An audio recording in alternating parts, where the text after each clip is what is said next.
అంటే గండ్రా వెంకటరామారెడ్డి ఇప్పుడు కాంగ్రెస్లో ఉంటే బాగుంటుండే, మంచి పదవి వస్తుండే అని చెప్పి మీ భూపాలపల్లి నాయకులే అనుకుంటారు. ఇప్పుడున్న పరిపాలన చూస్తే మనం లేనందుకే మంచిదనే అభిప్రాయం నాకు. కాంగ్రెస్ రేవంత్ రెడ్డి చేతిలో పెట్టలేదు. రేవంత్ రెడ్డి అవగాహన రైతమంటారా, లేకపోతే గతంలో ఎప్పుడు మంత్రిగా కూడా చేయలేదు రేవంత్ రెడ్డి, లేదా ఎవరు మాట వింటలేడా? నాకే అన్ని తెలుసు అనుకుంటున్నాడు. కాంగ్రెస్ పార్టీలో కూడా టీఆర్ఎస్లో కేవలం కుటుంబ పాలన నడుస్తుందా, నడుస్తలేదా? వాళ్ళని ఎందుకు అన్నారంటే కాంగ్రెస్ పార్టీ ఎందుకు కుటుంబ పార్టీ కాదు. కాంగ్రెస్ పార్టీలో కూడా కేసీఆర్ గారి మాటలో పసలేదు అనేది రాజకీయ విశ్లేషకులు మాట్లాడిన మాట. రేవంత్ రెడ్డి భాషలో మాట్లాడాలని అనుకున్నారు. రేవంత్ రెడ్డి భాషలో మాట్లాడాలంటే ఏంది? ఒక్కనొక్కని పండబెట్టి తొక్కి పేగులు తీసి మెడలేసుకొని ఇప్పుడు ఏంటంటే పబ్లిక్ కూడా ఎట్లున్నారంటే ఆంధ్రప్రదేశ్లో జగన్మోహన్ రెడ్డి, షర్మిల, సీను తెలంగాణలో కూడా రిపీట్ అయ్యే అవకాశం ఉంటుందా సార్? కేటీఆర్కి, కవిత అందరికీ ఇట్లా ఉంటే బాగుండు, వీళ్ళు బాగా పంచాయతీ పెట్టుకుంటే బాగుండు అని చాలామంది కోరికలు ఉండొచ్చు. ఇది ఒక రకానికి మాట్లాడితే ఎవరైతారు? మంత్రి సమక్షంలో ఒక ఎంపీ, ఎమ్మెల్యే కొట్టుకున్నారంట. మాటలను కూడా ఎక్కువ కొట్టుకున్న స్థాయి మీద అంటే ఎట్లుందో మీకు అర్థమవుతుంది. ఇంకా వస్తున్నది ఇంకా రేవంత్ రెడ్డి కూడా పెద్దరికం లేదంటారు, ఆ స్థాయి రావట్లే అంటారు. ఇంకా సీఎం వస్తున్నట్టు ఎవరు కలిసేటోడు లేచేటోడు లేడు, ఎమ్మెల్యేలు కూడా లేస్తలేరు. రేవంత్ రెడ్డి ఎంతమందిని కలుస్తారు? సాక్షాత్తు నాకు ఆఫ్ ది రికార్డు చెప్తున్నారు. మీకు పర్సనల్గా ఇబ్బంది కలిగించే ప్రశ్న, 2 నెలల కిందట రాజలింగం మూర్తి మరణము, దీంట్లో మాజీ ఎమ్మెల్యే వెంకటరామారెడ్డి పేరు ఉంది, హస్తం ఉంది. 3 రోజుల ముందు కూడా నిన్ను సంపుతామని పోలీస్ స్టేషన్లో సిఐ ముందు, డిఎస్పీ ముందు చెప్పినట్టు. ఎప్పుడైతే ఎమ్మెల్యే పోయి హాస్పిటల్లో డెడ్ బాడీ చూసిందో అప్పుడు నా పేరు బయటకు తీసుకొచ్చింది. నమస్తే, వెల్కమ్ టు హిట్ టీవీ. నా పేరు నరేష్. ఈరోజు మన గెస్ట్ ఉమ్మడి ఆంధ్రప్రదేశ్ ప్రభుత్వ చీఫ్, అలాగే మాజీ ఎమ్మెల్సీ, భూపాలపల్లి మాజీ ఎమ్మెల్యే గండ్రా వెంకటరామారెడ్డి గారు మాట్లాడతాం. సార్ నమస్తే. సార్ ఎట్లున్నారు సార్? బాగున్నాం సార్. ఈ ఇంటర్వ్యూలో అన్నీ మీరు అడిగిన ప్రశ్నలకు ఓపెన్గా సమాధానం చెప్తారని అనుకుంటున్నాము. చాలామంది మాట్లాడుకునేది ఏంటంటే గండ్రా వెంకటరామారెడ్డి ఇప్పుడు కాంగ్రెస్లో ఉంటే బాగుంటుండే, మంచి పదవి వస్తుండే అని చెప్పి మీ భూపాలపల్లి నాయకులే అనుకుంటారు. ఏం చెప్తారు దీని మీద? పదవులు వస్తుంటాయి, పోతుంటాయి. మనం ఆ రోజుండే పరిస్థితులలో ఆ నిర్ణయం తీసుకున్నాం. ఆ నిర్ణయానికి అనుగుణంగా ఈరోజు మనం వ్యవహరించాల్సి ఉంటుంది. ఏదో కాంగ్రెస్లో లేనందుకే ఇప్పుడున్న పరిపాలన చూస్తే మనం లేనందుకే మంచిదనే అభిప్రాయం నాకు. అంతే అంటారా? అంతే. పరిపాలన చేస్తుంది అనుకున్నారా? ఇంత వ్యతిరేకత వస్తుంది ఉన్న పలంగాని ఇంత తొందరగా? అంటే నాకు తెలిసి నేను దాదాపు 40 ఏళ్ళ రాజకీయ అనుభవం నాకు. ఇంత తొందరగా ఇంత వ్యతిరేకత వస్తుందని నేను కూడా ఊహించలే. అంటే మేము మళ్ళీ రికవర్ కావడానికి 3 ఏళ్ళు పడుతుందో, ఇంకా 3.5 ఏళ్ళు పడుతుందో, 4 ఏళ్ళు పడుతుందో అని. కానీ ఇంత తొందరగా ఇంత వైఫల్యం, ఇంత ప్రజా వ్యతిరేకతను వస్తుందని మేము ఊహించలే. అంటే ఎప్పుడైనా చేసుకున్న వాళ్ళకి చేసుకున్నంత అని, ఇప్పుడు రేవంత్ రెడ్డి చేసుకున్న దానికి అంత అనుభవిస్తూ ఉన్నాడు. కాబట్టి వ్యతిరేకత అనేది ఊహించలేనంత వ్యతిరేకత ఉంది ప్రజలు. అంటే ప్రభుత్వం రాగానే అనుకున్నారా సార్? ఎక్స్పెక్ట్ చేస్తారా అసలు కాంగ్రెస్ ప్రభుత్వం వస్తుందని? వచ్చిన తర్వాత అరే మనం ఉంటే బాగుండే, కాంగ్రెస్లోనే స్టార్ట్ చేసిందంట, కాంగ్రెస్లోనే రాజకీయ భవిష్యత్తు అంతా కూడా. కాంగ్రెస్ అధికారంలోకి వస్తుందా అట్లా అంటే, నేను రాజకీయాలలో యాక్టివ్గా రోల్ ప్లే చేసినప్పుడు చంద్రబాబు నాయుడుది యుగం అది. 2020 ఆ రోజులలో చంద్రబాబుది 2004 ముందు ఎన్టీ రామారావు, చంద్రబాబు నాయుడు నడుస్తుండే. అప్పుడు కూడా కాంగ్రెస్లో ఉంది. అప్పుడు కాంగ్రెస్ అంటే ఒక రకమైనటువంటి రూలింగు, ఒక కాంగ్రెస్ అంటే ఇక్కడైనా జాతీయ రాజకీయాల్లో ఇప్పుడు ఆ పరిస్థితి లేదు కాంగ్రెస్లో. కాంగ్రెస్లో ఆ లీడర్షిప్ కానీ, ఆ డైనమిజం కానీ, ఆ డిసిషన్స్ కానీ లేవు. అంతా కూడా ఏదో నడిపించాలి కాబట్టి నడిపిస్తున్నాడు కనబడుతుంది. లేకపోతే కాంగ్రెస్ రేవంత్ రెడ్డి చేతిలో పెట్టడం. రేవంత్ రెడ్డి పీసీసీ ప్రెసిడెంట్ అయిందంటేనే కథం అయిపోయింది కాంగ్రెస్. కాంగ్రెస్ పార్టీలో లీడర్ లేరా? కాంగ్రెస్ పార్టీకి లీడర్షిప్ లేదా? కానీ ఒక తెలుగుదేశం పార్టీ నుంచి సోనియా గాంధీని బలిదేవత అన్న ఆమెను, అదేవిధంగా కాంగ్రెస్ పార్టీని అనేక వేదిక మీద అడ్డంగా తిట్టిన వాడిని తీసుకొచ్చి పార్టీ ప్రెసిడెంట్ చేసుకున్నారంటేనే కాంగ్రెస్ పార్టీ. నాయకులు లేరంటారా కాంగ్రెస్లో? ఉన్నారు. అదే కదా కాంగ్రెస్ పార్టీ పిక్ చేసుకోవడంలో ఇప్పుడు అక్కడనే మిస్టేక్ జరిగింది. ఎప్పుడు కూడా ఉదాహరణ బీజేపీ ఉంది, వాళ్ళు ఒక ఇంపార్టెంట్ కీ పొజిషన్ ఇవ్వాలంటే వాళ్ళ ప్రీవియస్ వాళ్ళ పార్టీలో అతని కాంట్రిబ్యూషన్ ఏంది, అతని యాటిట్యూడ్ ఏంది, ఆయన బిహేవియర్ ఏంది, అప్రోచ్ ఏంది అన్నీ చూస్తారు. మరి అలాంటిది కాంగ్రెస్ పార్టీలో లేదు. ఎప్పుడు అధికారం రావాలి, బాగా అడ్డం దిడ్డం మాట్లాడేటోడు కావాలని రేవంత్ రెడ్డిని పెట్టుకున్నారు. సరే, ప్రజలకు కూడా హామీలు 6 హామీలు 420, 6 గ్యారెంటీలు 420 హామీలు, నిత్యం విమర్శలు, 10 అబద్ధాలను, ఒక అబద్ధాన్ని 10 సార్లు మాట్లాడి నిజం ఎట్లయితుందో అట్లా చెప్పడం, ప్రజలు నమ్మడం, అధికారంలోకి వచ్చిండ్రు. కానీ వచ్చిన తర్వాత ఈరోజు కర్ణాటకలో వాళ్ళకి ఆ ఆలోచన రావడం ఏంటంటే కర్ణాటకలో కూడా గ్యారెంటీలు పెడితే అక్కడ అవకాశం వచ్చింది. సరే, అదే సేమ్ ఫార్ములా ఇక్కడ కూడా ఇంప్లిమెంట్ వేవ్ తెలంగాణ మీద పడదంటారు. డెఫినెట్గా అదే స్ట్రాటజీని ఇక్కడ కూడా ప్లే చేసిండ్రు. వర్కౌట్ అయింది. సరే, వర్కౌట్ అయిన తర్వాత మనిషి పాలకుడికి చిత్తశుద్ధి ఉండాలి. చిత్తశుద్ధి లేదు, ఎదురుదాడి, నిత్యం కూడా ఇప్పటికైనా ప్రతిపక్ష నాయకుడిగానే మాట్లాడుతూ ఉన్నాడు. అధికార పక్షం అయినట్టుగా భావిస్తలేడు. అధికారం దూరం ఇన్ని రోజులైనా ఇంకా ప్రతి సందర్భంలో కేసీఆర్ని ఎందుకు నిత్యం గుర్తు చేసుకోవాల్సిన అవసరం ఉంది? అంటే ఆయన ఎంతసేపు తప్పు, ఆయన వైఫల్యాన్ని కూడా ఇంకోరి మీద తోసేయాలనే ప్రయత్నం చేస్తున్నాడు. కాబట్టి ఆ రకంగా ఆయన తప్పించుకునే ప్రయత్నం చేస్తూ ఉన్నారు. కానీ నిశ్చింతగా ప్రజలు గమనిస్తూ ఉన్నారు ఇతని యొక్క రూలింగ్ ఎట్లా ఉన్నది, ఏ రకంగా చేస్తూ ఉన్నాడు. సార్, ప్రభుత్వం వచ్చిన తర్వాత మీకు ఏమైనా పిలుపు వచ్చిందా మళ్ళీ గర్వాపసి అని? అట్లాంటిది ఏం లేదు. అట్లాంటిది నేను ఎప్పుడు కూడా మిత్రులలో చాలామంది మిత్రులు నాకు ఉన్న పాత మిత్రులు. సరే, పార్టీలు వేరైనా సంబంధాలు మానవ సంబంధమే కదా మనిషి. కానీ అట్లాంటిది మనకు ఎప్పుడు లేదు. నాకు అది కాకుండా కేసీఆర్ గారితో కానీ కేటీఆర్ గారితో కానీ నాకు పోయిన తర్వాత ఏర్పడేటువంటి అనుబంధం ఈ పార్టీని వదిలిపెట్టాల్సిన పరిస్థితి నాకు ఎప్పుడు అనిపించలేదు. కానీ రేవంత్ రెడ్డిని అంత పెద్ద వ్యక్తిగా మీరు చూడట్లేదు సార్, అందుకే పోలేదంటారా? రేవంత్ రెడ్డి నేను ఇద్దరం కూడా ఒకటేసారి ఎమ్మెల్సీలో, నేను లోకల్ బాడీ ద్వారా 2007లో నాకంటే జూనియర్ రాజకీయాలు. 2001లో కాంగ్రెస్ పార్టీ సార్ రేవంత్ రెడ్డి 2007లో ఏముండే ఇవే మాటలు, అన్ని గాలి మాటలు, గాలి కథ. ఎప్పుడు కూడా మాటలతో ఆయన పెట్టుబడే మాటలు. ఏడొస్తాడు ఒకటి మాట్లాడతాడు, ఒకటి మాట్లాడతాడు. ఏముంటుండే ఆయన ప్లాన్? ఉండే ప్లాన్ పెద్దదే ఉండేది అప్పుడే 2007లోనే. అప్పుడే అనేది ఎప్పుడైనా సరే కూర్చోవాలన్నా అని అసెంబ్లీ ఉన్నప్పుడు అన్నాడు. ఎట్లయితుంది అంటే కోరికన్నా పెద్దది పెట్టుకో, టార్గెట్ పెద్దది పెట్టుకోకుండా చిన్నది పెట్టుకోవడం అనే యాంగిల్లో ఉండేది. సరే, ఆయన సక్సెస్ అయ్యిండు.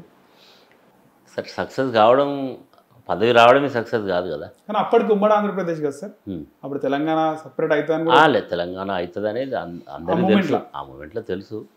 అది తెలంగాణ పీక్ స్టేజ్లో ఉంది, యాజిటేషన్. ఆ టైంలో డెఫినెట్గా తెలంగాణ స్టేట్ ఫార్మేషన్ అవుతుంది అనే ఒక భావన వచ్చేసింది. ఆల్రెడీ బిల్లు కూడా మేము ఉన్నప్పుడే అవుతుంది కదా. బిల్ మేము ఇక్కడ అసెంబ్లీకి రావడం, అసెంబ్లీలో ఇంట్రడ్యూస్ చేయడం, మళ్ళీ దీన్ని డిస్కస్ చేసి సెంట్రల్ గవర్నమెంట్ పంపించడం అంతా మా టెన్యూర్లోనే జరిగింది కదా.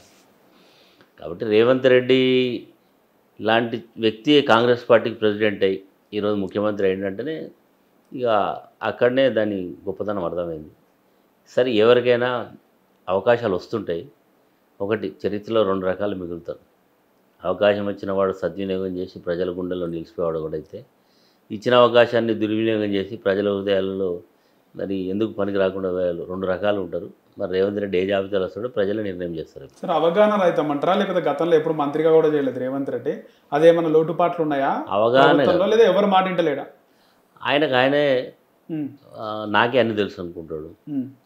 కాంగ్రెస్ పార్టీలో కూడా ఈవెన్ రాజశేఖర రెడ్డి ఉన్నప్పుడు కూడా ఒక డిసిషన్ తీసుకున్నప్పుడు ఒక కోర్ కమిటీ, ఒక నలుగురు కొంతమంది వ్యక్తుల యొక్క అభిప్రాయాలు ఆ రోజులలో కూడా ఉండేది. కానీ ఈ మధ్యకాలంలో ఆ పరిస్థితి లేదు. అంటే కాంగ్రెస్ పార్టీకి లేవు స్టేట్స్, 3 స్టేట్లు. ఒకటి హిమాచల్ ఉన్నా లేనట్టే, అది చిన్న స్టేటు. కర్ణాటక రోజు ఇంటర్నల్ ఫైట్, అక్కడ సిద్ధరామయ్య వర్సెస్ డికే శివకుమార్ ఇక్కడ ఉన్నది. కాబట్టి ఇప్పుడు హైకమాండ్ కూడా అంత బలంగా చెప్తున్నట్టు లేదు, ఒకవేళ చెప్పినా వింటున్నట్టు కనబడతలేదు. కాబట్టి ఇక డిసిషన్స్ అన్నీ కూడా బూమరాంగ్ అవుతున్నాయి. ఈరోజు ఇంత తొందరగానే కమిషన్లు పర్సంటేజ్లు మాట్లాడుకునే స్థాయికి వచ్చింది. అవినీతి విలయతాండం చేస్తుందని, కక్షపూరితంగా పరిపాలన చేస్తుంది అనేది ఈరోజు బహిరంగంగా జరుగుతున్న చర్చ. కాబట్టి రేవంత్ రెడ్డి అవకాశం వచ్చినప్పుడు ఎట్లుండాలంటే, ఇచ్చిన వాగ్దానాలు ఏంది, మన రూలింగ్ ఎట్లుండాలా, కేసీఆర్ కంటే బెటర్ ఉండాలా, కేసీఆర్ కంటే తొందరగా కేసీఆర్ని మరిపిస్తా అంటుండు కదా. కేసీఆర్ని మరిపిస్తే ఉట్టే మాటలతో మరొకరు పరిపాలనలో చూసిన తర్వాత నేను మర్చిపోతాను. కానీ కేసీఆరే బెటర్ అనుకునే స్థాయికి వచ్చిందంటే 15-16 నెలలు వచ్చిందంటే నీ ఫెయిల్యూర్ యొక్క నీ ప్రభుత్వం యొక్క ఫెయిల్యూర్ చాలా స్పష్టంగా కనబడతాం. సార్, ఒక ప్రతిపక్ష పార్టీ నాయకుడిగా రేవంత్ రెడ్డి పాలన అస్సలు బాగాలేదా, పథకాలు కొన్ని బాగున్నాయా, ఏం చెప్తారు? పథకాలు ఏమైనా కొత్తవి ఉన్నాయి దాంట్లో? ఒక బస్సు, ఒక గ్యాస్ ఏమో ఫ్రీ గ్యాస్, కరెంట్ కూడా ఉంది కదా సార్, ఫ్రీ కరెంట్ ఎప్పుడు పెట్టని పథకం కదా సార్. సరే, ఫ్రీ కరెంటు ఇప్పుడు ఏముంది, అలా అన్ని లొసుకులు ఉన్నాయి. అలా కూడా ఫ్రీ పవరు ఎందుకు వరంగల్ ఇప్పుడు ఊళ్ళల్లో కూడా ఆర్థిక కార్డు మాట్లాడుకుంటే ఎవరు కడతారండి బిల్లు? ఆల్మోస్ట్ ఆల్ అందరూ బిలో పావర్టీ లైన్లో అందరూ కూడా ఫ్రీ కరెంటే వాడుకుంటారు. గతంలో కూడా అదే అన్అఫీషియల్ ఉండి ఇప్పుడు ఆథరైజేషన్. బస్సులలో కూడా పెద్ద మహిళలే దాని రియాక్ట్, ఎందుకు ఎవడు పెట్టుకోండి బస్సు ఫ్రీ, మా సీటు దొరుకుతలేదు, సీటు దొరుకుతలేదు, మా గౌరవం లేదు, మేము ఎప్పుడో ఒకసారి ఎక్కుతాం రెగ్యులర్గా, మళ్ళీ అందులో ఉద్యోగస్తులకి ఉపయోగం అవుతుంది, పేదవాడికి ఉపయోగం అవుతలేదు అనే భావన కలుగుతుంది. అల్టిమేట్గా ఆయన అధికారంలోకి రావడానికి ప్రధానమైన 3-4 ఫ్యాక్టర్స్. లేడీస్కు 2500 గృహలక్ష్మిని ఇస్తా అన్నది ఒక మహిళను బాగా అట్రాక్ట్ చేస్తుంది.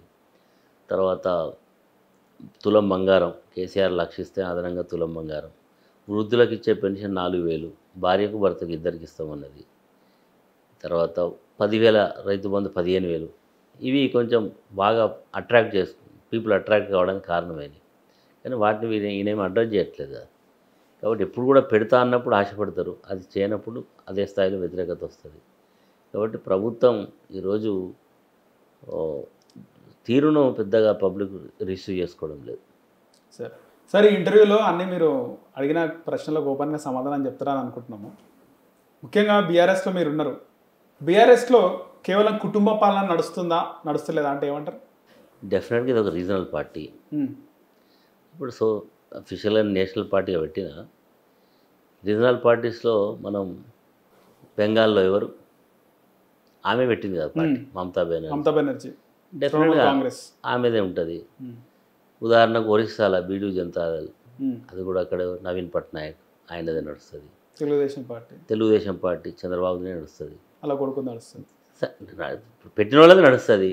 అదేవిధంగా తమిళనాడులో కరుణానిధి వాళ్ళదే నడుస్తుంది. ఇప్పుడు ఈవెన్ ఉత్తరప్రదేశ్లో పేరుకు జాతీయ పార్టీ నేషనల్ పార్టీ అనుకున్న సమాజ్వాదీ పార్టీ నడుస్తుంది. బీహార్లో లల్లూ ప్రసాద్ యాదవ్ పార్టీ పెట్టిండే వాళ్ళదే నడుస్తుంది. అట్లాంటిదే ఈరోజు తెలంగాణలో కూడా కేసీఆర్ గారు ఒక లక్ష్యం కొరకు పెట్టిన పార్టీ ఇది. తెలంగాణ సాధన కొరకు పెట్టిండు, అది సాధించిండు.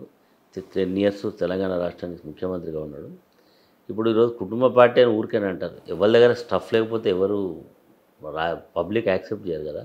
ఈరోజు కేటీఆర్ గారు ఆయన ఎమ్మెల్యేగా గెలిచిండు, మంత్రిగా పనిచేసిండు, ఈరోజు కార్యనిర్వాహక అధ్యక్షుడిగా ఉన్నాడు. ఉన్నప్పుడు ఇక ఫ్యామిలీ అందరి ఇది ఒక పొలిటికల్ ప్రాసెస్లో నడుస్తున్న పార్టీ. దానికి కుటుంబ పార్టీ అన్నా ఇది ఏ పార్టీ అని అనుకున్నా బయట వాళ్ళు ప్రతిపక్ష పార్టీలు చెప్పినా అల్టిమేట్గా రీజనల్ పార్టీస్ అంతా కూడా ఇప్పుడు కేసీఆర్ గారిదే అల్టిమేట్గా ఫైనల్ డిసిషన్ ఉంటుంది. కాబట్టి కేసీఆర్ గారిదే పెట్టిన పార్టీ కాబట్టి ఆయనదే ఉంటుంది. ఇప్పుడు ఉదాహరణ కాంగ్రెస్ పార్టీ ఉంది. కాంగ్రెస్ పార్టీ జాతీయ పార్టీ అయినా ఎవరిది నడుస్తుంది? సోనియా గాంధీ, రాహుల్ గాంధీ, ప్రియాంక గాంధీ, మర్యాద గాంధీ, వీళ్ళే కదా. కాంగ్రెస్ పార్టీకి ఏమైనా అతీతం ఇలా బీజేపీ ఉంది, నరేంద్ర మోడీ, అల్టిమేట్గా నరేంద్ర మోడీ, అమిత్ షా వీళ్ళదే కదా డిసిషన్స్. కాబట్టి ఇవన్నీ విమర్శలు చేయడానికి ఉంటాయి తప్ప ఇవి దీంట్లో ఏం లేదు. ఇది ఒక డెమోక్రటిక్ ప్రాసెస్లో నడుస్తున్న ఒక పొలిటికల్ పార్టీ. కుటుంబ పార్టీల హవా బాగుందంటారు భారతదేశంలో. పార్టీ కుటుంబ పార్టీ అంటలేదు, పొలిటికల్ సిస్టంలో ఒక పార్టీ నడుస్తుంది అని చెప్పాను. కాంగ్రెస్ పార్టీ అతీతం కాదంటున్నా, బీజేపీ కూడా అతీతం కాదు. ఏ పొలిటికల్ పార్టీ ఒక పార్టీ ఎవరైతే పెట్టిలో వాళ్ళదే సేవ్ ఉంటుంది. ఇదంతా కూడా వాళ్ళే లీడ్ చేస్తున్నప్పుడు వాళ్ళదే నాయకత్వం ఉన్నది నడుస్తుంది తప్ప కుటుంబ పార్టీ. ఇప్పుడు మరి వాళ్ళని ఎందుకు అన్నారంటున్నా, కాంగ్రెస్ పార్టీ ఎందుకు కుటుంబ పార్టీ కాదు? కాంగ్రెస్ పార్టీలో కూడా అంటే ముగ్గురు ఉన్నారు కదా, సోనియా గాంధీ, రాహుల్ గాంధీ, ప్రియాంక గాంధీ, అంతకుముందు ఇందిరాగాంధీ, రాజీవ్ గాంధీ, అంతకుముందు నెహ్రూ, ఇందిరాగాంధీ, అంతే కదా అందరు కూడా. కాబట్టి ఇదంతా అవన్నీ పక్కకు పెట్టి అసలు పార్టీ పెట్టిన లక్ష్యం ఏంది, ఏ స్థాయిలో ప్రజల యొక్క యాస్పిరేషన్ పూర్తి చేయగలిగినాం, ప్రజల్లో ఏముంది అది చూడాలి. కానీ విమర్శ చేయాలి. కాబట్టి ఇది ఎక్కడే సబ్జెక్ట్ దొరికితే కుటుంబ పార్టీ, ఇది ఫ్యామిలీ పార్టీ, ఇది చెప్తా ఉన్నారు. అది కాదు ఇది. ఈ పార్టీ పెట్టిన లక్ష్యం ఏ స్థాయిలో నెరవేర్చబడ్డది చూస్తే ఆ స్థాయిలో ఆలోచిస్తే బాగుంటుందని నా అభిప్రాయం. ఓకే సార్, అంత పెద్ద బీఆర్ఎస్ రజతోత్సవం జరిగింది. అసలు అది బీఆర్ఎస్ రజతోత్సవం అంటారా, టీఆర్ఎస్ రజతోత్సవం అంటారా? ఇప్పుడు టెక్నికల్గా మాట్లాడితే టీఆర్ఎస్ బికమ్ బీఆర్ఎస్. ఎలక్షన్ కమిషన్కి ఏం పెట్టిందంటే మేము టీఆర్ఎస్ పార్టీ పేరును బీఆర్ఎస్గా మార్చుకుంటున్నాము. మేము దీన్ని ఒక రీజనల్గా తెలంగాణనే కాకుండా మేము దీన్ని నేషనల్ స్థాయిలో తీసుకుపోవాలనే ఉద్దేశంతో పెట్టి తీసుకున్నాం. కాబట్టి బీఆర్ఎస్ టీఆర్ఎస్ రెండు ఒకటే. అప్పుడేమో ఒక లక్ష్యం, ఒక తెలంగాణ రాష్ట్ర సాధన, ఆ లక్ష్యం పూర్తయింది కాబట్టి మేము జాతీయ రాజకీయాల్లో కూడా మా పార్టీ ఉండాలనే ఉద్దేశంతో బీఆర్ఎస్గా పేరు మారవడం జరిగింది. కాబట్టి బీఆర్ఎస్ అయినా టీఆర్ఎస్ అయినా రజతోత్సవమే. ఆ పార్టీ పుట్టి 25 సంవత్సరాలు అడుగు పెడుతున్న సందర్భంలో ఒక పొలిటికల్ ఈవెంట్, ఒక రాజకీయంగా అక్కడ ఒక సభ పెట్టి అది చేయడం జరిగింది. ఆ సభ ఎంతవరకు సక్సెస్ అయింది సార్? మీరు చెప్పాలి. సభగా అంతకంటే ఒక రాజకీయ పార్టీ ఒక మీటింగ్ పెట్టినప్పుడు జనం అంత పెద్ద ఎత్తున వచ్చి ఆ సభను విజయవంతం చేసిన వెంటనే ఆ పార్టీ పట్ల, కేసీఆర్ గారి పట్ల ఉండేటువంటి ఒక ఇంట్రెస్ట్ను ఆ రకంగా తెలియజేయడం. జనరల్గా పొలిటికల్ పార్టీ మీటింగ్ వస్తారు, మీటింగ్ మొదలుపెట్టినప్పుడు మధ్యలోకి వచ్చినప్పుడు ఎంతమంది ఉంటారు ఏంటంటే, కానీ ఒక్కరు కూడా మీటింగ్ స్టార్టింగ్ నుంచి ఎండింగ్ వరకు ఎవరు కూడా కదలలేదంటేనే అంత కమిట్మెంట్తో ఉన్నారని అర్థం. కానీ సభకు అంత జనాలు వచ్చినా కూడా సభ సక్సెస్ కాలేదు, కేసీఆర్ గారి మాటలో పసలేదు అనేది అందరూ మీడియాలో కానీ రాజకీయ విశ్లేషకులు మాట్లాడిన మాట. ఏం చెప్తారు దీని మీద? ఎప్పుడు కూడా అదొక 25 సంవత్సరాలు అడుగు పెడుతున్న సందర్భంలో పెట్టినటువంటి ఒక సభ. ఇప్పుడు పబ్లిక్ ఏం చూస్తారంటే రేవంత్ రెడ్డి భాషలో మాట్లాడాలనుకుంటున్నారు ప్రజలు. కేసీఆర్ గారు ఆయన ఒక పరిణితి చెందిన రాజకీయవేత్త కాబట్టి అసలు రేవంత్ రెడ్డి ఏమో కేసీఆర్ మాకు ఇన్స్పిరేషన్ అంటుంది కదా సార్. ఆయన ఇన్స్పిరేషన్ కాబట్టి, ఇన్స్పిరేషన్ దేనికి ఇన్స్పిరేషన్? నిజంగా నువ్వు కేసీఆర్ను తో పోటీపడి నీ యొక్క స్కీమ్స్ ఇంప్లిమెంట్ చేయడంలో ఇన్స్పిరేషన్ ఉండాలి. కానీ ఆయన మరి చెప్పడం అట్లా చెప్తున్నాడు. కానీ కేసీఆర్ రేవంత్ రెడ్డి లెక్క మాట్లాడిండా? కేసీఆర్ లెక్కనే మాట్లాడిండు కదా. ఆయన పేరు కూడా ఎత్తలే. ఎందుకు సార్ సీఎం పేరు ఎత్తకపోవడానికి ఏం కారణం? ఏంటంటే సీఎం లెక్క లేడు, యాక్సిడెంటల్ సీఎం ఆయన. అంతేనా? అంతే. యాక్సిడెంటల్ సీఎం పేరు ఏమెత్తాడు ఆయన? కానీ ఎన్నికల ముందు రేవంత్ రెడ్డి ముఖ్యమంత్రి అవుతాడని ప్రజలు కూడా ఓటేసినారు కదా సార్. కేసీఆర్ అట్లా చెప్పిలా ఎన్నికల ముందు రేవంత్ రెడ్డి సీఎం అయితే కాంగ్రెస్ ప్రకటించలేదు. కానీ అంతే, కాంగ్రెస్ పార్టీలో ఎనీథింగ్ పాసిబుల్. రేపు ఈయన ఉంటాడని గ్యారెంటీ ఉందా? ఈయన ఉంటాడని ఏం గ్యారెంటీ ఉందా? మీకున్న సోర్స్ ప్రకారం ఏముంది సార్? నాకేం తెలుసు, నువ్వు చెప్పాలి. అంటే వాళ్ళ పార్టీలోనే చెప్తుండు. ఢిల్లీకి 50 సార్లు పోయొచ్చిండు. దాదాపు 500 రోజులు, 556 రోజులలో 50 సార్లు 50 రోజులు ఆడనే ఉండొచ్చిండు. అంటే 10% ఆడే వేయండు. రోజు ఆయన ఢిల్లీ నాయకత్వాన్ని ప్రసన్నం చేసుకోవడానికి, ఆయన కుర్చీని కాపాడడానికి పోతుండే అని అంటుండు. ఒక పక్క గోతులు తీసేటోళ్ళు నా వెనకనే ఉన్నారని ఆయనే చెప్పిండు. నాకు కుర్చీలో కూర్చుందామని చూస్తున్నారని ముఖ్యమంత్రి చెప్పిండు కదా, నేను చెప్పిన మాట కాదు. అంటే ఆయన ఎంత అభద్రతా భావంతో పరిపాలన చేస్తుండని దానికి ఒక ఇండికేషన్. రేవంత్ రెడ్డి పరిభాషణ. తర్వాత నిన్న మొన్న చిట్చాట్లు చెప్పిండు, నాకు హైకమాండ్తో ఏం లేదు, అంతా బాగానే ఉంది. అయితే చెప్పిండంటేనే ఏదో ఉందని కొంచెం కాల హాయ్ అన్నట్టే కదా, అంతే కదా. కాబట్టి రేవంత్ రెడ్డి పరిపాలనను కేసీఆర్ గారు ప్రస్తావన చేసిండు. ఆయన పేరెత్తకుండానే ఈ ప్రభుత్వం అదొక స్ట్రాటజీ సార్ కేసీఆర్ గారిది. స్ట్రాటజీ ఏముంటుంది? ఇప్పుడు ఈ పేరెత్తి ఆయన స్థాయిలో ఎత్తాలనుకోలేదు, ఎత్తలేదు. రెండు రకాలు. అంటే ఆ ప్రభుత్వాన్ని జనరల్ ప్రజా తీర్పు కదా సార్. ప్రజా తీర్పు అందుకొరకు ఏమన్నా ప్రజా తీర్పును గౌరవించాడు కదా. ప్రజా తీర్పును గౌరవించాను. ప్రతిపక్ష పార్టీగా ఉన్నాం, ప్రతిపక్ష పాత్ర పోషిస్తాం. ఈ ప్రభుత్వానికి తప్పకుండా మేము ప్రజా తరఫున ఉంటామని కూడా చెప్పిండు కదా. మేము ఏం బాధపడకండి, రాబోయేది మళ్ళీ మనం వస్తాం. డెఫినెట్గా ఈ ప్రభుత్వానికి ఏదైనా వ్యతిరేకత చేస్తే మనం పోరాటం చేద్దాం, నేనే వస్తా, ముందుకు వస్తా, కలిసిపోదామని చెప్పిండు కదా. ఇంకా అంతకంటే ఏం చెప్తాడు? ఇప్పుడు ఏంటంటే పబ్లిక్ కూడా ఎట్లున్నారంటే రేవంత్ రెడ్డి భాషలో మాట్లాడాలని అనుకున్నారు. కానీ కేసీఆర్ గారు కాబట్టి కేసీఆర్ భాషలో మాట్లాడాడు. గతంలో కూడా ఆయన భాషలోనే మాట్లాడింది కదా సార్. ఇవే మాటలు గతంలో కూడా మాట్లాడు. పేగులు తీసి మెడకేసుకుంటాను ఎప్పుడు కేసీఆర్ మొన్న మాట్లాడిన మాటలే గతంలో కూడా మాట్లాడి ఆయన. అంతే, అదే ఆయన చెప్పిండు, అదే స్థాయిలో మాట్లాడు. ఇప్పుడు ఏమనుకుంటారు అంటే ఇప్పుడు రేవంత్ రెడ్డి భాషలో మాట్లాడాలంటే ఏంది? గుడ్లు తీస్తా, పేగులు తీస్తా, తొక్కుతా, వాణి దొక్కుతా, వీడిని దొక్కుతా. మేము పడగొడతామండి. గతంలో అన్నారు కదా ఊరికేనే. గతంలో మీ పార్టీ ఎమ్మెల్యేలు అన్నారు కదా, అరే పడగొట్టమని ప్రజలు కోరుకుంటున్నారు అని చెప్పిండు. ప్రభుత్వాన్ని పడగొట్టే మార్గం లేదా అని అంటున్నారు. కామన్ మ్యాన్ ఎక్కడ పోతాం మేము. అరే క్యాష్ సాబ్ ఏంది భయ్ ఇట్లుంది ప్రభుత్వం ఏందంటే అవును భయ్ ఏసీలో అనుభవించిన 3.5 ఏళ్ళు ఇంకా అరే ఏమైనా మార్గం లేదా ఈ గవర్నమెంట్ పోతే బాగుండు అది ఎందుకే బా చేసి అన్నిట్లలో ఫెయిల్యూర్ ఉంది మొత్తం మాకు అన్ని రకాలుగా ఇబ్బంది వస్తుంది అని భావన ఒక సగటు ఓటర్కి వచ్చిందంటే అదే అభిప్రాయానికి ఇట్లా అనుకుంటున్న సోషల్ మీడియా కూడా బాగా బీఆర్ఎస్ పబ్లిసిటీ చేస్తుంది కదా సార్ ఉన్నది లేనట్టు కూడా ఉన్నది లేనట్టు మన హెచ్సివిలో ఒక దగ్గర జింకలు పికాక్లు నెమలిలు ఎగురుతుందో అంటే లేవా అంటే అంత దగ్గర నుంచి అది ఇప్పుడు ఏ ఫోటో నేను ఒకసారి పోయినా అక్కడ యూనివర్సిటీకి పోయినా పోతే జింకలు తిరుగుతున్నాయి జింకలు ఉన్నాయి నెమళ్ళు ఉన్నాయి అదే ఇంత సిటీకి దగ్గర ఉన్నాయి అంటే అవన్నీ న్యాచురల్గా డెవలప్ అయినాయి ఉన్నాయి ఇప్పుడు మరి ఎందుకు ఒక మరి మనకంటే ఇల్లు ఉంటుంది అని జింక ఎడవై ఉండాలి అది అడవిలో జరిగేది ఉంటుందా కుక్కలు పీక తినాయి చచ్చినాయి నెమళ్ళు జాతీయ పక్షి ఎక్కడ ఉండాలి కాబట్టి ఆయన చేసిన దాన్ని డెఫినెట్గా ఎక్స్పోజ్ చేస్తారు ఆపోజిషన్ రోల్ ఏంది మాది ఉన్నదాన్ని ఫోటో పెట్టడం తప్పేం కాదు కదా దాన్ని మేము ఉన్నది లేనట్టు క్రియేట్ చేసినారు ఇవన్నీ బయటపడ్డది కదా సార్ లేదు సరే నీకు ఫోటో దొరకవచ్చు నాకు ఆడ నిజంగా నెమళ్ళు బయటకు వచ్చినాయి ఆడ జింకలు బయటకు వచ్చినాయి అవే జింక నువ్వు ఫోటో తీసినప్పుడు నాకు అది కనబడ్డది నీకు కనబడకపోవచ్చు నా కెమెరాలో అది చిక్కింది నీ కెమెరాలు చిక్కలే అది క్రియేషన్ అన్నట్టు అనలేవు కదా అక్కడ ఉన్నాయో కూడా బయట పెట్టింది సార్ ఒకేసారి నెమలలు జింకలు వెనక నుంచి బుల్డోజర్ వచ్చి తవ్వేది అన్ని ఒక దగ్గర ఎందుకు ఉంటాయి ఏది అది ఉంటే ఉండొచ్చు టెక్నాలజీ మీలాంటి వాళ్ళని తీసి పెడితే నేను పేస్ట్ చేయొచ్చు అది పెద్ద ఇష్యూ కాదు కదా వాస్తవంగానైతే అక్కడ ప్రాక్టికల్గా జింకలు ఉన్నాయి నెమళ్ళు ఉన్నాయి అక్కడ వాస్తవంగా బుల్డోజర్లు వచ్చినాయి ఇవన్నీ వాస్తవాలే కదా సరే ఇట్లా జింక రాగానే బుల్డోజర్ రాకపోవచ్చు అది మొత్తానికైతే జింకలు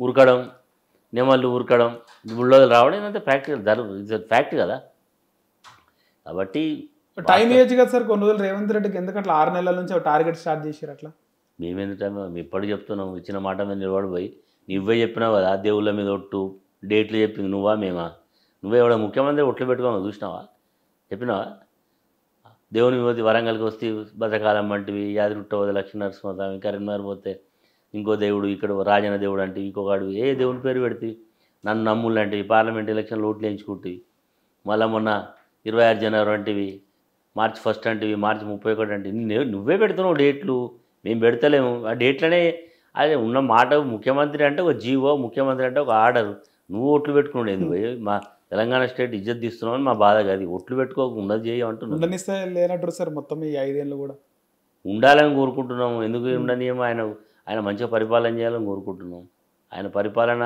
ఇచ్చిన మాట మీద నిలబడి అందరికీ ప్రజలకు ఇచ్చిన వాగ్దానాలు అమలు చేయాలని కోరుకుంటున్నాం చేయకపోతే డెఫినెట్గా అడుగుతాం అడగాల్సిన బాధ్యత కూడా లేదా మా మీద ప్రతిపక్ష పార్టీ ఏంది ప్రజల పక్షాన ఉండాలి ప్రజలకు ఇచ్చినటువంటి వాగ్దానం అమలు చేయాలని మేము కోరుతాం డెఫినెట్గా ఆ పని చేస్తాం మొన్న రీసెంట్గా ప్రొఫెసర్ నాగేశ్వరరావు బీఆర్ఎస్ బీజేపీలో విలీనం అయ్యే అవకాశాలు ఉన్నాయని మాట్లాడినాడు ఒక వీడియోలో ఏమంటారు దాని మీద ప్రొఫెసర్ మంచి నాగేశ్వర్ గారు మంచి రాజకీయ విశ్లేషకుడు కానీ అట్లా ఆయన బేస్లెస్గా మాట్లాడతాడని నేను అనుకోను ఆయన మరి ఏ కంటెస్ట్లో మరి నేను ఇన్లే మొత్తం అంటే అట్లేమో ఎందుకు విలీనం అవుతుందండి ఏం అవసరం ఉంది ఈ పార్టీకి ఒక స్థిరమైనటువంటి ఓట్ బ్యాంక్ ఉంది స్థిరమైనటువంటి లీడర్స్ ఉన్నారు స్థిరమైన నాయకుడు ఉన్నాడు ఇది ఎవరి మీద డిపెండ్ అయ్యేది కాదు ఎందుకు బీఆర్ఎస్ పోయి బీజేపీలో కలవాల్సిన అవసరమే ఉంది అంతా కూడా అసందర్భమైనటువంటి మాటలు తప్ప ఇల్లేమి ఉండదు ఆయన ఏ రకంగా మాట్లాడి నేను చూడలేదు అట్లాంటిది ఉండదు ఈ పార్టీ డెఫినెట్గా తెలంగాణ అస్తిత్వం కొరకు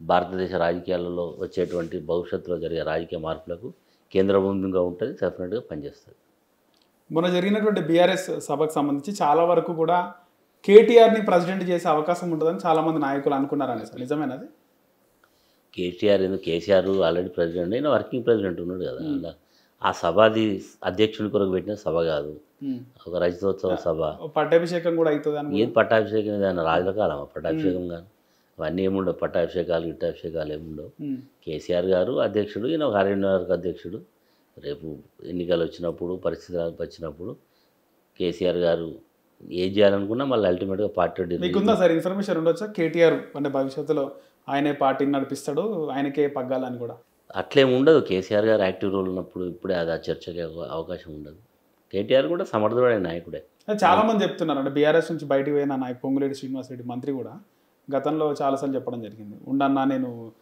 కాబోయే ముఖ్యమంత్రి నేనే ఉండు, అన్ని చేద్దాము, నెక్స్ట్ నేనే తీసుకుంటా పార్టీ అని అన్నాడు, కానీ అవ్వలేదని. ఉండొచ్చు అంటే డెఫినెట్గా ఇప్పుడు మనం ఎక్కడ జరుగుతలేదు చెప్పండి. జనరల్గా తండ్రి ఉన్నప్పుడు తండ్రి తర్వాత నేనే వస్తా అని ఒక భావన ఉండొచ్చు. ఆయన అట్లాంటి మాట మరి ఎప్పుడు ఆయనకి ఎప్పుడు చెప్పినా మరి శ్రీనివాసరెడ్డి నాదులు జనరల్గా ఉంటుంది. రాజకీయాల్లో ఉన్నప్పుడు ఎవరికైనా ఆస్పిరేషన్స్ ఉంటాయి, కోరికలు ఉంటాయి, కావాలనే లక్ష్యం ఉంటే ఉండొచ్చు, అలా తప్పేముంది, వాటి నథింగ్.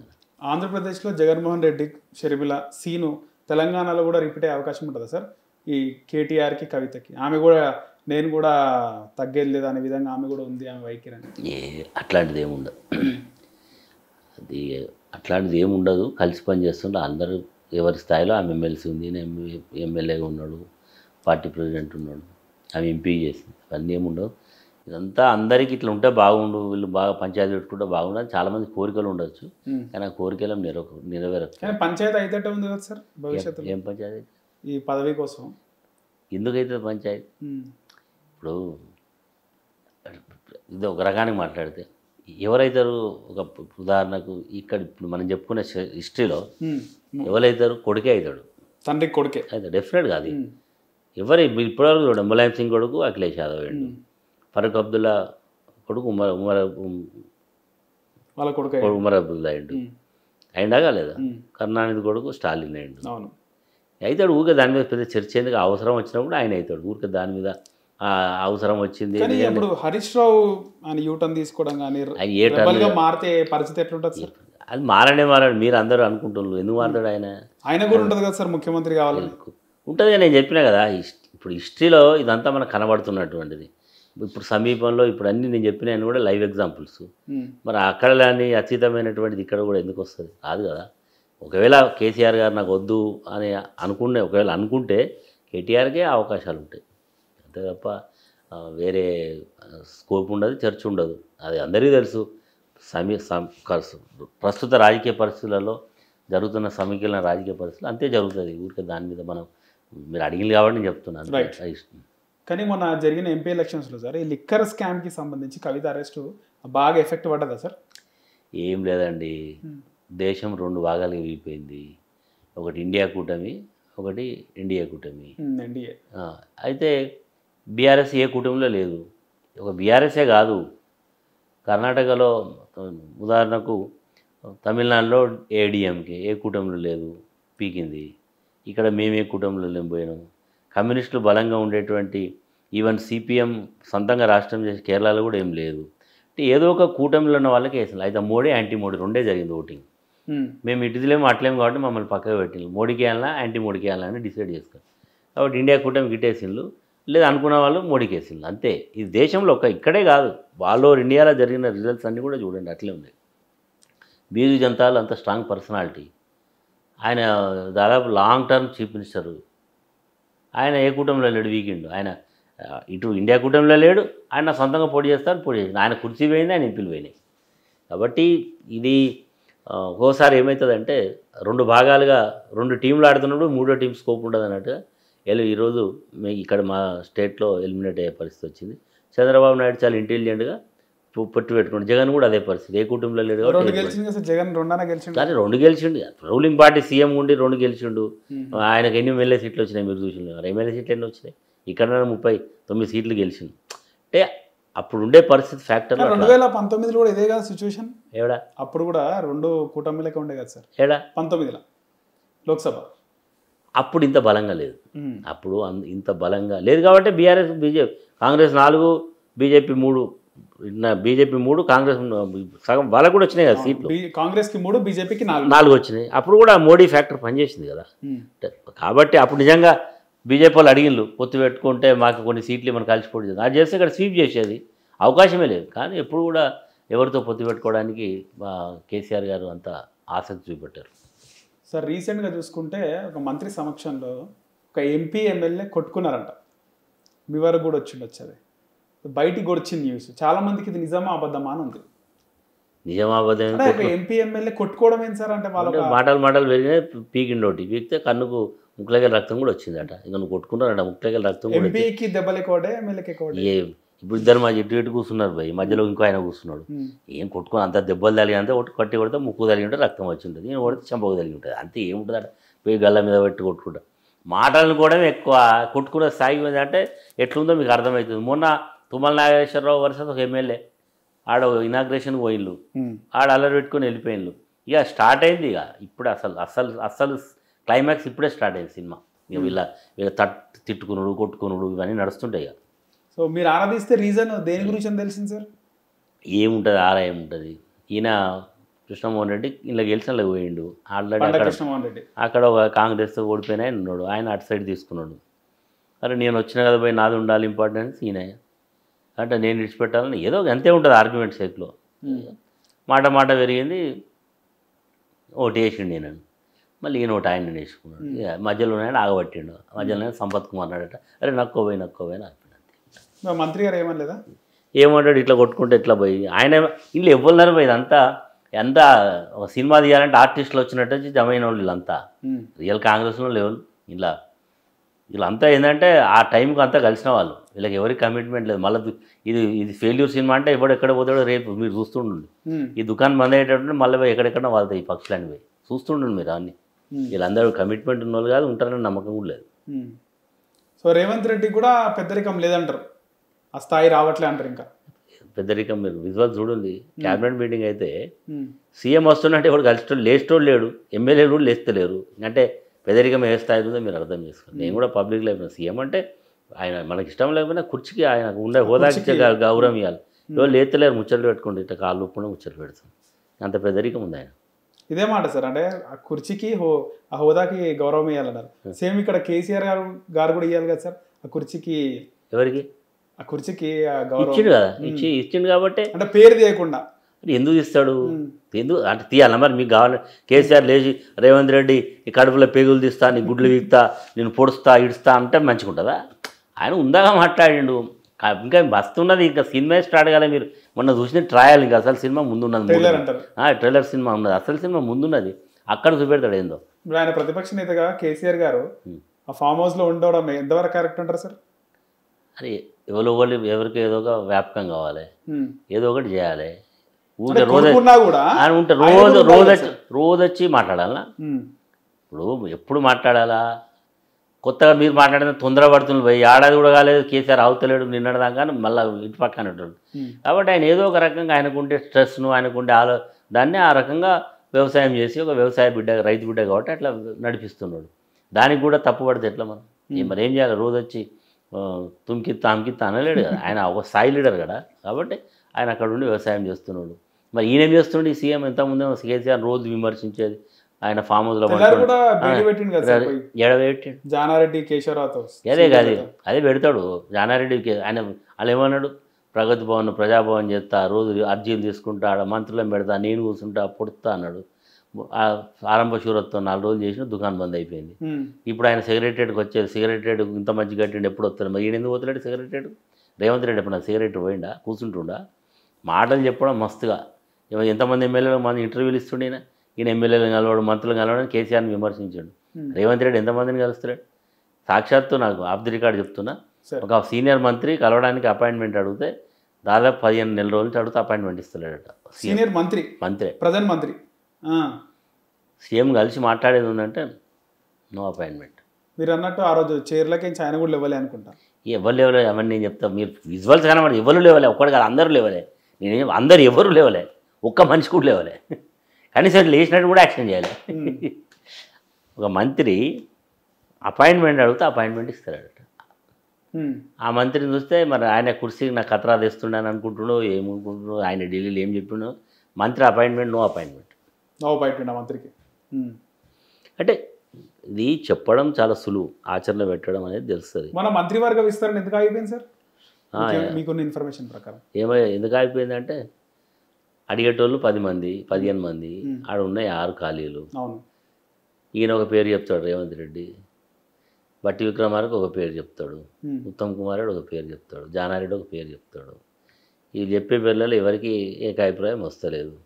అది కదిలిస్తే తినతెట్టం కదిలించినట్టు ఇంకెందుకు వచ్చిన పిల్లలాట ఉన్నది పెట్టి నడిపిద్దామని నడిపిస్తుంది. హైకమాండ్ అట్లా ఇస్తున్నది. ఇట్లనే నడుపుతుంటారు మీరు చూడండి. నడిపి ఆఖరికి అసలు ప్రాణం పోతుంది, కొత్త కృష్ణుడు వస్తాడు రాసి పెట్టుకొని.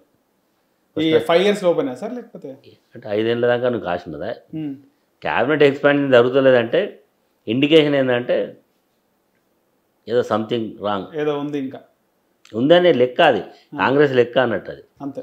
కాంగ్రెస్లో ఫీల్డ్ కవర్ లో పేరు వస్తుంది అంటారు. అయితే వస్తుందో లేకపోతే ఏకాభిప్రాయం వస్తుందా? సీఎం పేరు ఈయన అందరూ ఒప్పుకున్నారు, రేవంత్ రెడ్డి ఒప్పుకోలేదు కదా. అల్టిమేట్గా పేరు వస్తుందో ఏమొస్తుందో యాజ్ యూజువల్గా వచ్చేదైతే సీల్ కవర్ పేరే. ఓకే సార్, ఇప్పుడు విజయశాంతికి హోమ్ మినిస్టర్ ఇస్తారని కూడా బాగా వినబడ్డది. అది కూడా ఏమైనా ఎఫెక్ట్ ఉండొచ్చా? అది కూడా ఏంటిది సినిమా విజయశాంతి ఓసే రామలమ్మ సినిమా చూసినట్ట? ఇది రియాలిటీ. అంటే ఆమె ఉద్యమంలో ఉన్నది కీలక ఏమని ఉండొచ్చా అండి? ఆమె అసలు ఒక రకంగా ఏం తెలుసు అంటారా? తెలుసు అని అంటలే నేను. అంటే ఇప్పుడు మనం మాట్లాడితే మళ్ళీ నాకేం తెలుసు అంటాడు, మాట్లాడతారు. అంటే సినిమా జీవితం వేరు, రాజకీయ జీవితం వేరు. ఒక మంత్రి అసలే అనుభవం లేని వాళ్ళు అక్కడ క్యాబినెట్లో ఉన్నారు, అనుభవం వాళ్ళు తక్కువ ఉన్నారు. ఈ పరిస్థితులలో మళ్ళీ ఒక మంత్రివర్గంలో తీసుకుంటాను కాక హోం శాఖ కూడా డిసైడ్ చేసి, ఎవరు డిసైడ్ చేయాలి? బయట ఇట్లాంటి మీడియాలో వచ్చేట్టు కథనాలే. నాకు తెలిసి విజయశాంతిని క్యాబినెట్లో తీసుకునే అవకాశం ఉండదని నా వ్యక్తిగత అవకాశం ఉండదు. ఎందుకంటే మనం అనుకునే యాంగిల్లో వాళ్ళు ఎందుకు ఆలోచిస్తారు? వాళ్ళు ఆలోచించే యాంగిల్ వేరే ఉంటుంది. వివేక్కి రాజగోపాల్ రెడ్డికి వచ్చే అవకాశం ఉంటుంది సార్? అయిపోయింది కదా వాళ్ళిద్దరికి. రాజగోపాల్ రెడ్డి గీయాలంటే వెంకటరెడ్డిని తీయాలనేది ఒకటి డిమాండ్. వివేక్ ఆల్మోస్ట్ రేవంత్ రెడ్డి ఆయన బుధం మీద పెట్టి కొడుతున్నాడు కదా. మాదిగ పంచాయతీ పెట్టించిండు రేవంత్ రెడ్డి, మాదిగ ఎమ్మెల్యేతో ఉత్తరాలు రాయించిండు, పంపించిండు. మళ్ళీ మరి వాళ్ళు పోయి కలిసి మాదిగ కమ్యూనిటీకి వెళ్ళని చెప్పిండు. రేవంత్ రెడ్డి తెలియకుండా ఉత్తరాలు రాస్తారా? రేవంత్ రెడ్డికి ఆయన వచ్చుడు ఇష్టం ఉన్నట్టు లేదు కాబట్టి ఇదంతా నడుస్తున్నది. కాబట్టి ఆయనది అవుట్. ఇక ఇంకో ఆయన ఎమ్మెల్యే నేను రాజీనామా చేస్తాను భయపట్టిస్తుండు. ఇంకో ఆయన రంగారెడ్డి జిల్లా ఎమ్మెల్యే ఆడిస్తే మాకియాలి రంగారెడ్డి. ఇంకో ఆయన పేరు ఏం పేరు? ఇంకో ఆయన కూడా రామ్మోహన్ రెడ్డి, ఆయన ప్రయత్నం. అంతా ఇది నడుస్తూనే ఉంటుంది. ఇక 5 ఏళ్ళు ఇదే కథ నడుస్తుంటుంది, ఇదే ఉంటుంది. సరే, ఇది రజతోత్సవం అంటే బీఆర్ఎస్ ఆవిర్భావ దినోత్సవమే. ఆవిర్భావ దినోత్సవం అంటే పార్టీ ఆశయాలకు అప్పట్లో సహకరించిన వాళ్ళ పెద్దలు ప్రొఫెసర్ జయశంకర్ కానీ, కొండా లక్ష్మణ్ బాబుజీ, వీళ్ళ పేర్లు చెప్పాల్సి ఉంటుంది నార్మల్గా. ఆయన ఇల్లును కూడా ఇచ్చింది కదా పార్టీ ఆఫీస్కి అప్పట్లో. వాళ్ళ పేర్లు కూడా చెప్పలేదు సార్ కేసీఆర్. మీరు ప్రతిసారి పేర్లు చెప్పాలి, ప్రతిసారి వాళ్ళని గుర్తు. అది కీలక సమావేశం. ఇప్పుడు ఆయన జయశంకర్ని గుర్తుపట్టిండు కాబట్టి ఆయన పేరు మీద ఒక జిల్లా పెట్టిండు, ఆయన పేరు మీద ఒక యూనివర్సిటీ పెట్టిండు, కొండా లక్ష్మణ్ బాబుజీ గౌరవించిండు కాబట్టి వాళ్ళని నా స్థాయిలో గౌరవించి ప్రతి మీటింగ్లో మళ్ళీ రెడ్డి ప్రతి సందర్భంలో పేర్లు చెప్పాలంటే అది ఒక 1 hour 55 minutes స్పీచ్లా అవన్నీ చెప్పాలంటే సాధ్యం కాదు. మనం ఆ వ్యక్తులను ఎట్లా గౌరవించినాం, ఏ రకంగా చూసుకున్నాం అనేది లెక్క తప్ప ప్రతి సందర్భంలో మన ఆయన పేరు చెప్పుకుంటూ తిరుగుతున్నా. మన ఆయన జీవితం ఇచ్చిండు, ఊరికే మన ఆయన పేరు ఇది, మన ఆయన ఇట్లా చేసిండు అట్లా చేసిండు చెప్పాం కదా. ఆయన ఇచ్చిండు, ఆ గౌరవం మర్యాద పెట్టుకుంటాం. అంతేగాని ఊరికే మా తండ్రి మా మామ లేదు అని చెప్పరు కదా. ఎవరైనా చదువు చెప్పిన గురువు సందర్భం వచ్చినప్పుడు చెప్తారు. చెప్పింది కాబట్టి ఎవరికి ఇచ్చే గౌరవం వాళ్ళకి ఇవ్వడం జరిగింది. ఆ కోణంలో వాళ్ళు చూడాలి కానీ ఇంకో కోణం చూడాల్సిన అవసరం లేదు. సార్, కులగణనకు సంబంధించి బీసీ కులగణ కానీ ఎస్సీ రిజర్వేషన్ కానీ ఇవి కూడా చాలా కీలక అంశాలు ఇప్పుడు అసెంబ్లీలో ఫార్వర్డ్ చేసి కేంద్రానికి పంపడం జరిగింది. దీనికి సంబంధించి కేసీఆర్ ఈ మాటలు ఎక్కడ ప్రస్తావించలేదు. ఏమంటారు దీనిపైన? అంటే వాళ్ళు కాంగ్రెస్ పార్టీ ఎన్నికల మేనిఫెస్టోలో పెట్టుకున్న దాన్ని ఈరోజు వాళ్ళు సరే దీనికి పైసా ఖర్చు లేదు, అల్టిమేట్గా బీసీలను ఏదో ఓన్ చేసుకోవచ్చు అనే దాంతో వాళ్ళు ప్రయత్నం చేసింది. సాక్షాత్ వాళ్ళ పార్టీ ఎమ్మెల్సీ చెప్పిండు కదా, ఏం పోసి కాలు పెడతా అన్నాడు. ఏం పోసి కాలు పెడతాను, కులగణన సరిగా జరగలేదు మరి ఇంకా అంటే అర్థమైంది. అలా చిత్తశుద్ధి లేదు, అలా ఏం పసలేదు అని చెప్పకనే చెప్పిండు. ఇక మళ్ళీ దాన్ని రియాక్షన్ దృష్టి పెట్టుకొని మళ్ళీ ఏదో సవరణ అని మళ్ళీ సెకండ్ టైం ఇచ్చిండు. అయినా అల్టిమేట్గా ఎస్సీ రిజర్వేషన్ కోసం సార్, ఎస్సీ రిజర్వేషన్ ఇది చాలా సంవత్సరాల నుంచి జరుగుతున్న పోరాటం. ఇది అల్టిమేట్గా సుప్రీంకోర్టు జడ్జిమెంట్ తోటి జరిగింది. వర్గీకరణ ఏబిసిడి జరిగింది, అలా బీసీలలో అంటే జరిగింది, తప్పేం లేదు. అది నిజంగా కూడా చావాలు చేస్తున్న పోరాటం, న్యాయ పోరాటం. మాదిగలకు సామాజికంగా గ్రామీణ ప్రాంతం లేదు, ఎస్సీ ఎస్టీలలో ఎస్సీలలో 2 వర్గాలు ఉంటాయి. మాల వాళ్ళు కొంచెం అడ్వాన్స్ ఉంటారు, మాది వాళ్ళు కొంచెం తక్కువ ఉంటారు. వాళ్ళ పేరు మీద రిజర్వేషన్లన్నీ వీళ్ళు కొట్టేస్తున్నారు అనేది వాళ్ళ అభిప్రాయం. ఇప్పుడు వర్గీకరణ చేయడంతో వాళ్ళకి వీళ్ళకి వస్తాయి. కాబట్టి ఎవరి ప్రయోజనాలు కాపాడుకుంటారు. సరే, మీకు పర్సనల్గా ఇబ్బంది కలిగించే ప్రశ్న, 2 నెలల కిందట రాజలింగమూర్తి మరణము, దీంట్లో మాజీ ఎమ్మెల్యే వెంకటరమారెడ్డి పేరు ఉంది, హస్తం ఉంది అనేవి వార్తలు వచ్చినాయి. దీనిపైన మీరు కూడా స్పందించారు, నాకు దానికి ఎలాంటి అసలు సంబంధం లేదని చెప్పి. గతంలో మీ వరకు ఇలాంటివి వచ్చినాయో, వాళ్ళు అప్రోచ్ కావడం కానీ ప్రత్యర్థులు అప్రోచ్ కావడం కానీ? ఇప్పుడు అట్లా కాదండి, రాజలింగమూర్తి అనే వ్యక్తి నా ఫాలోవరే. లాస్ట్ ఎలక్షన్స్లో నాతో తిరిగిండు. నేను అతని భార్య టికెట్ ఇచ్చినాం, ఎమ్మెల్సీ మన కౌన్సిలర్ చేసినాం. కానీ అతను ఎప్పుడైతే అయిన తర్వాత రోజు పబ్లిక్లో పడి పబ్లిక్ని బ్లాక్మెయిల్ చేయడం, డబ్బులు వసూలు చేయడం, కొన్ని గవర్నమెంట్ ల్యాండ్స్ మీద ఎంక్రోచ్మెంట్ కావడం, అనవసరం అట్లా ఇన్వాల్వ్ కావడంతో 2 సార్లు చెప్పినా 3 సార్లు చెప్పిన తర్వాత ఆ పార్టీ నుంచి ఎక్స్ప్లెయిన్ చేసినాం. అతను చేసిన తర్వాత ఈ చనిపోయినటువంటి రాజలింగమూర్తికి అక్కడ ఉండేటువంటి ఎవరైతే ఇప్పుడు చంపిన్లు అని అభియోగం మోపడ్డ వాళ్ళకు ల్యాండ్ డిస్ప్యూట్ ఉంది. అది పోలీస్ స్టేషన్కి ఎదురుగానే, పోలీస్ స్టేషన్లో కూడా పంచాయతీలు అయినాయి. 3 రోజుల ముందు కూడా నిన్ను చంపుతామని పోలీస్ స్టేషన్లో సిఐ ముందు, డిఎస్పీ ముందు చెప్పినట్టు వాళ్ళు, వీడని ఉండాలి, మేమన్నా ఉండాలని.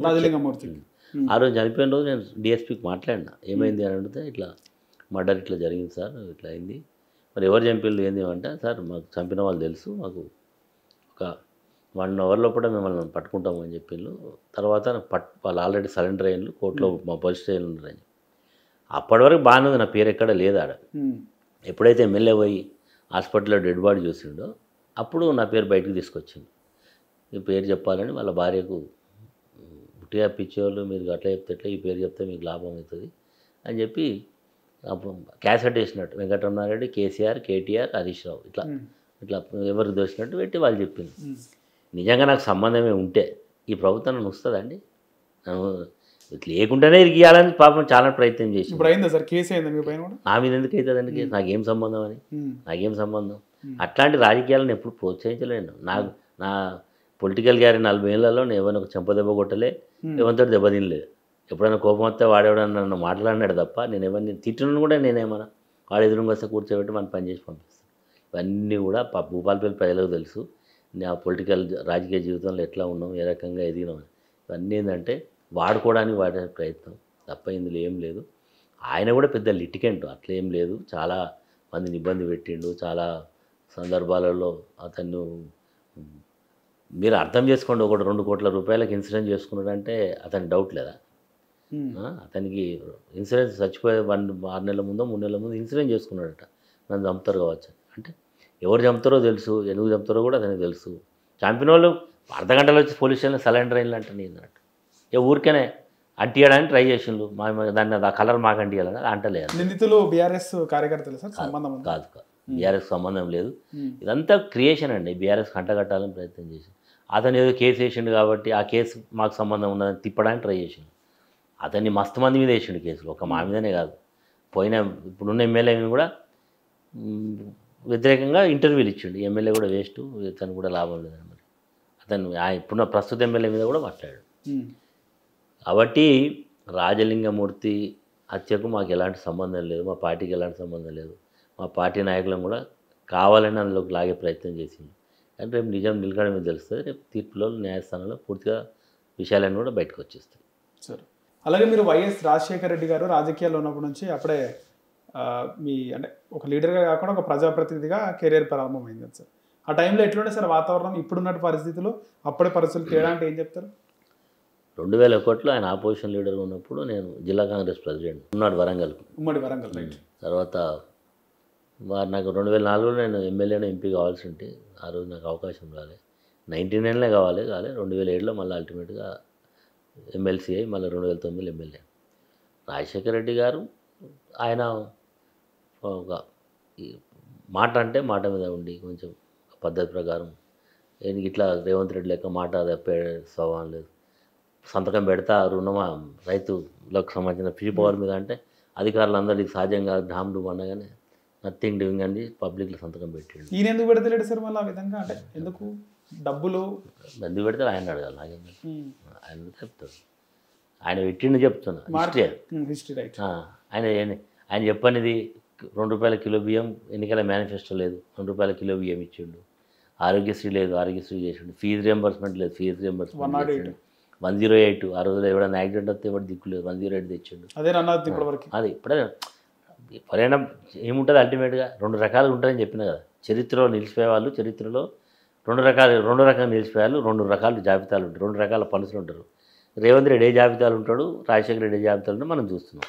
అంతే తప్ప రాజశేఖర రెడ్డి ఒక కమిట్మెంట్ తోటి చాలా సంవత్సరాల నుంచి ఇక్కడ రైతులు కరెంటు లేక ఇబ్బంది పడ్డ పరిస్థితి. ఆ రోజు ఎలక్ట్రిసిటీ అడ్మినిస్ట్రేషన్ చంద్రబాబు నాయుడు ఆ రోజు వరల్డ్ బ్యాంక్ కంట్రోల్లో ఉండి టారిఫ్ పెట్టాల్సిందే, అప్పులు రావాల్సిందంటే మనం కొన్ని రిఫార్మ్ తీసుకురావాలని ప్రయత్నం చేసిండు. ఆ రోజు ఎవరు చెప్పినా వినకుండా చంద్రబాబు నాయుడు చేసి బషీర్బాగ్లో చాలామంది చావుకు కారణమైనటువంటి పరిస్థితి.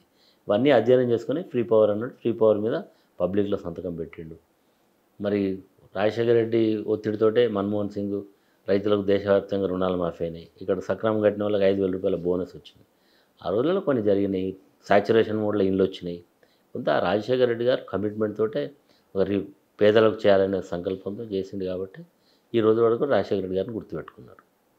సార్ ఆ తర్వాత కూడా మీరు 2018లో కూడా కష్టకాలం అది, రేవంత్ రెడ్డే ఓడిపోయిండు ఎమ్మెల్యేగా. అలాంటి టైంలో మీరు ఎమ్మెల్యేగా గెలిచారు. కానీ ఎందుకు పరిస్థితులు ఎందుకు వచ్చినాయి బీఆర్ఎస్లోకి పోవడానికి? అంటే కరుడుగట్టిన కాంగ్రెస్ వాది మీరు పోవడానికి కారణాలు ఏమి వచ్చినాయి సార్? ఏం లేదు, నాకు